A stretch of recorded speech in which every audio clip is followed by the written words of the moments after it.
Welcome back. And so we move on to another very important aspect of, development. It also, strikes at the heart of governance. And you know what they say now, when you're out of school, when you graduate and you do not have a skill, you haven't even started. So let's start with, encouraging entrepreneurs, particularly within the space in Lagos State. And joining us to have this conversation is Feyi Alayode. She's the Executive Secretary, Lagos State Employment Trust Fund. Good morning, and thank you so much for joining us on the program. Bukola. Thank you so much for having me. Really lovely to be here. Yeah, it's nice to have you. Yes. So let's start with the vision of the Lagos State Employment Trust Fund for entrepreneurs in Lagos. I know that you've been active in this space, for some years now, providing sometimes training for entrepreneurs for skill acquisition. So what are the quick gains, from the investment over the last few years of the existence of the Lagos State Employment Trust Fund? And then we'll now talk about the vision for 2025. Fantastic. Thank you so much again, Bukola, and thank you for having me. So for everyone on the call, my name is Feyi Alayode. I'm the Executive Secretary for Lagos State Employment Trust Fund. And our mandate, like you rightly said, is to create employment opportunities for Lagosians. And we were created in 2016, so we're 9 years strong, and it's been a rewarding experience for my team and I. And I would highlight that we deliver on our mandate through two approaches: entrepreneurship and what you say employees. So we're basically making sure that every resident in Lagos State has a chance to be gainfully employed or has a chance to own a business. And we deliver on this mandate through 5 core pillars. The first being access to capital, access to training and capacity building, which you mentioned rightfully. We have our Lagos Innovate, which is our technology organization. And then we also have employability, which speaks to the employment side of things. And then we have the job hubs. But all of this is basically ensuring that every resident in Lagos State has that opportunity to be gainfully employed or be an entrepreneur. So over the 9 years, give or take, that we've been in existence, we've been able to actually empower about 200,000 businesses and entrepreneurs with either direct or indirect jobs over the course of the 9 years. In addition to that, we've been able to save over 200,000 jobs. We have, in addition to our loan systems, we have our grants as well. So for those that do not get access to loans, they get access to grants, and we help save their jobs as well.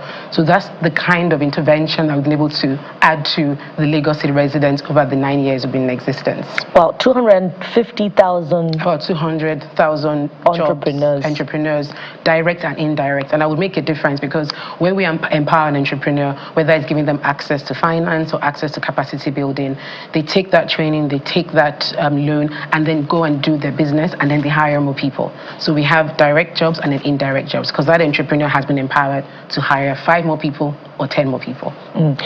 When you talk about loans for the average entrepreneur, they shrink because of the fear of interest rates. Yes. So talk to us about interest rates that you offer, when you give your entrepreneurs that you train loans. Is it a partnership with the banks from the Lagos State government side, or you just make the access to the loan easy with your partnerships with the bank?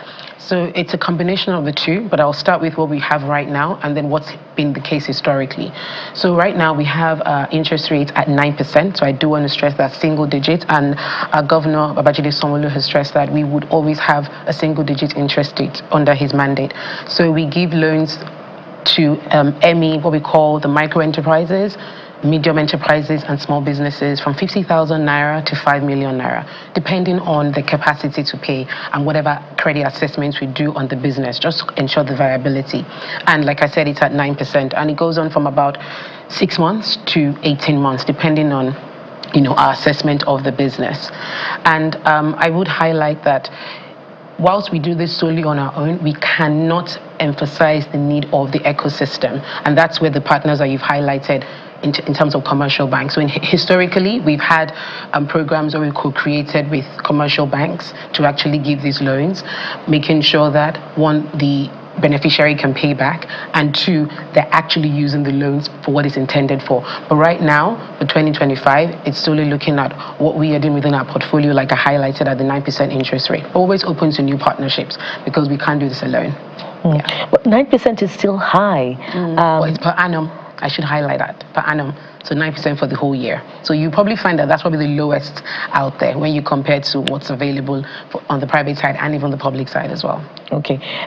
We'll soon talk about the vision for 2025. Yes. But the impact on the socioeconomic system itself, how visible is it? Okay. Some would say that the rebasing of the calculation of unemployment figures, has made it less easy, to appreciate the impact of unemployment in the country, down from what it used to be double digit to single digit calculation for the economy for unemployment. So what really is the impact in terms of the unemployment figure in the Lagos space, and the reduction, for youth unemployment and despondency in Lagos? What would you say has been the impact of your work? So I think the impact we've done over time has been very significant, because our work has basically highlighted that it's not only access to capital, access to finance, that's a barrier for entrepreneurs in Lagos State. I'll say that as point one, that there are other issues that we are trying to overcome. And we've realized that people being unemployed is not for lack of finance. It's because sometimes there's an education factor, sometimes there's a lack of mentorship, lack of training, and we've been able to create programs and pillars across each of these issues to help us address unemployment in Lagos State. And that's what we've been doing over the last 9 years.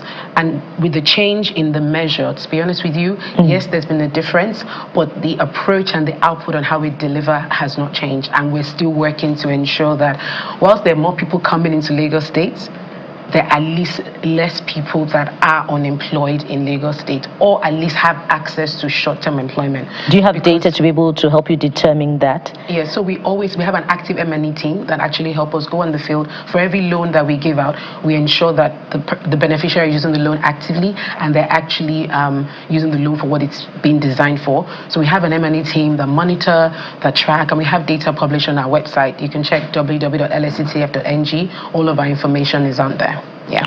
All right, let's talk about the vision for your agency for 2025. Right.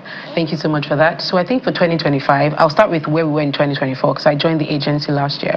In 2024, it was more around let's ensure that what we're delivering on in terms of unemployment, we focus on both the employees, people that want to work for somebody, and also the entrepreneurs. For 2025, and we're sector agnostic. For 2025, we're making sure that we approach specific sectors that we know have not had that much support in the last year or two, and I'll speak to those sectors. So one is the creative economy. We're seeing that a lot more youth have very active with their hands, very active with their minds, digital skills.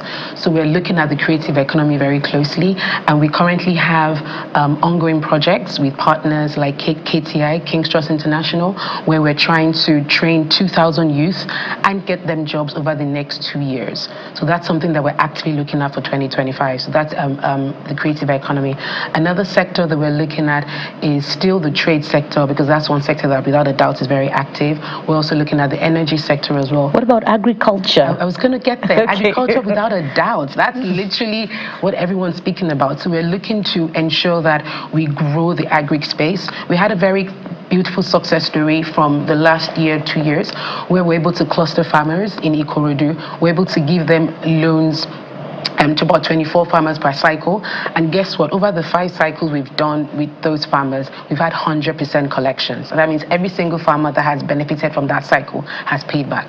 And the beauty of that model that we created was we had to have an MOU with the person that's providing the inputs, and it's a broiler chick program. We had to have an MOU with the person that's off-taking, that's actually buying back the produce. So the entire value chain, we made sure that we had an agreement in each of the sector in the value chain, so that the farmer has no business with any of those sectors directly, but they can do the work that they intend to do. And we don't actually give them the loan directly, we give them inputs. So that whole process which is speaking to one sector, agriculture. We're looking to replicate that in 2025 and look for more other areas across Lagos State industry corridors. So agriculture, trade sector, creative economy, and we're hoping to bring as well, recyclable energy. So we're hoping to bring you back in the next 6 months to take an inventory of your work and see just how much you have achieved in that space and how it has impacted on the employment ecosystem in Lagos. Thank you so much. Here for that. Not a problem at all. Thank you so much, Mrs. Feisha Yolayode. She's Executive Secretary, Lagos State Employment Trust Fund. Yes. Thank you so much for having me, Ms. Bukola. Thank you so much. Thank you so much for the work that you do. Thank you. And so we'll take a break now. When we return, we'll bring you another interesting conversation. This time around, we'll be talking to young people who are putting their pen to work. Stay with us. We'll be right back.